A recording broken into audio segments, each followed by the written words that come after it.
seperti mana yang kita tahu lah kan, Bibi Yusof ni buat hal. Dia membuat satu kenyataan yang telah menyinggung ramai perasaan orang ramai, terutamanya golongan miskin B40. Komen beliau ialah bantuan prihatin nasional BPN yang diumumkan baru-baru ni oleh Yang Amat Berhormat Perdana Menteri kita, bahawasanya bantuan tu adalah sesuatu yang bersifat jangka pendek. Jangka panjangnya dia akan mendatangkan musibah kepada negara. So dalam erti kata lain, dia kata bantuan B40 tu sebenarnya tak berguna untuk negara. Jadi ialah netizen, orang ramai termasuklah pakar-pakar ekonomi telah orang kata mengutuk tindakan Bibi Yusof lah, sebab kenyataan itu adalah tidak benar dan sensitif. Bantuan cash handout ni yang diberikan oleh kerajaan Malaysia ni bukanlah sesuatu yang asing dalam dunia ni. Sempena COVID-19 ni, banyak lagi negara-negara lain dah mengambil tindakan yang sama. Amerika, Kanada, Jepun, Britain, semua dah mengesyorkan meletakkan duit di tangan masyarakat miskin supaya mereka boleh berbelanja. So dia tampil ke depan buat permohonan maaf. And bila kita tengok balik permohonan maaf dia tu, baru kita tahu yang dia cuba macam nak divert attention kepada hal yang sebenar. Dia nak kata komen FB live dia yang menyebabkan orang marah. Sebenarnya bukan komen FB live dia, komen dekat dia punya Instagram ni. Dia cakap komen FB live.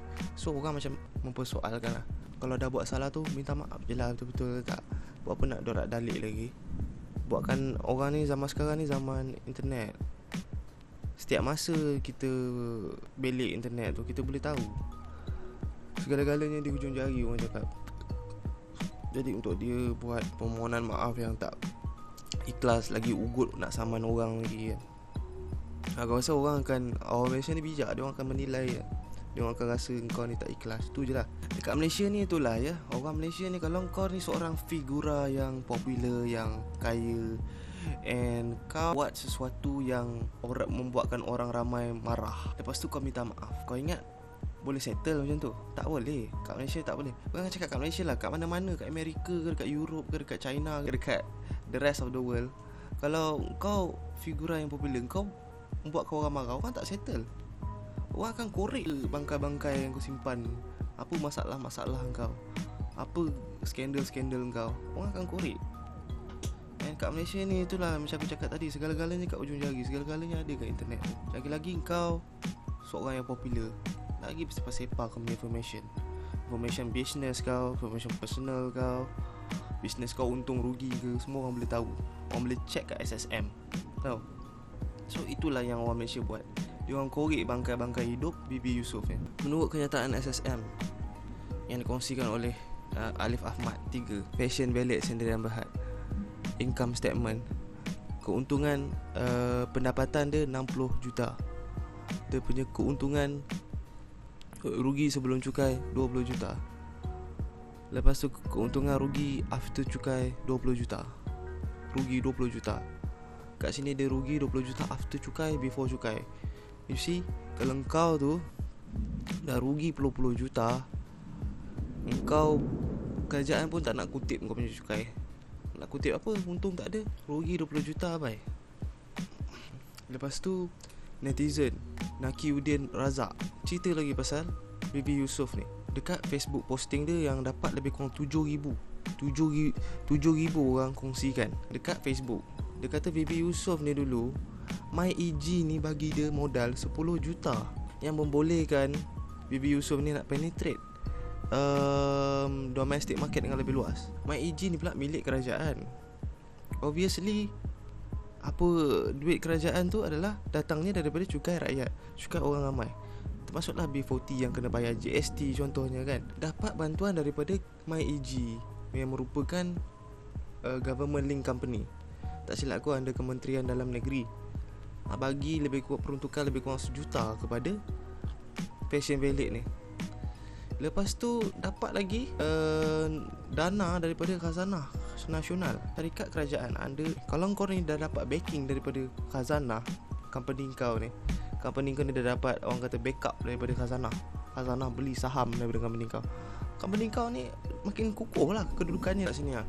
Laporan Digital News Asia, dia kata kat sini, announced today that the successful closing of a Series C investment from Khazanah Nasional Berhad, Khazanah, the strategic investment fund of the government Malaysia.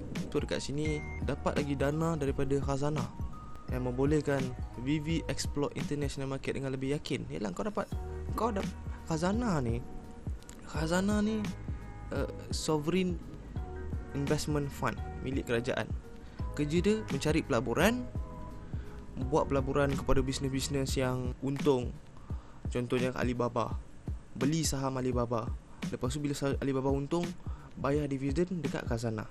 Lepas tu khazanah pula bayar dekat kerajaan untuk kerajaan gunakan buat perbelanjaan tahunan, annual budget dia.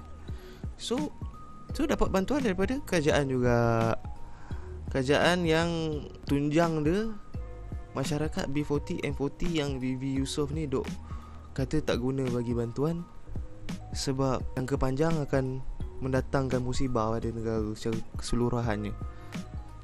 Saudara Nakiuddin Razak ni mempersoalkan lah, kenapa perlu dihitung bantuan one off. Bantuan ni one off, bukan bulan-bulan bagi, sekali je bagi 500, 1000, 500 ke 1000. Berapa lama boleh tahan? Lagi-lagi kau duduk kat KL. Hari ni bagi, esok dah habis dah sebenarnya. Macam yang dicakap Alia Zailan ni pun entrepreneur juga. Dia kata kat sini, the poor will become richer. Yang miskin akan jadi kaya masa COVID-19 ni sebab dapat bantuan one off daripada kerajaan. Lepas tu tak ada kerja, and jobless after. Dia kata yang miskin jadi kaya, lepas tu tak ada kerja. Punyalah belagak. Yang miskin takkan jadi kaya bye dengan RM500 tu. Hari ni dapat 500, esok dah habis lah. Inilah orang senang, dia tak pernah letak kaki dia dalam kasut orang yang makan gaji hari-hari ni, live from paycheck to paycheck kan. Diorang tak tahu, diorang tak dapat relate kan. Kalau kau tengok, kau pergilah sendiri Instagram Alia Zailan, naik flight first class sini sana, ambil gambar bergambar, naik kereta sport dekat California sana.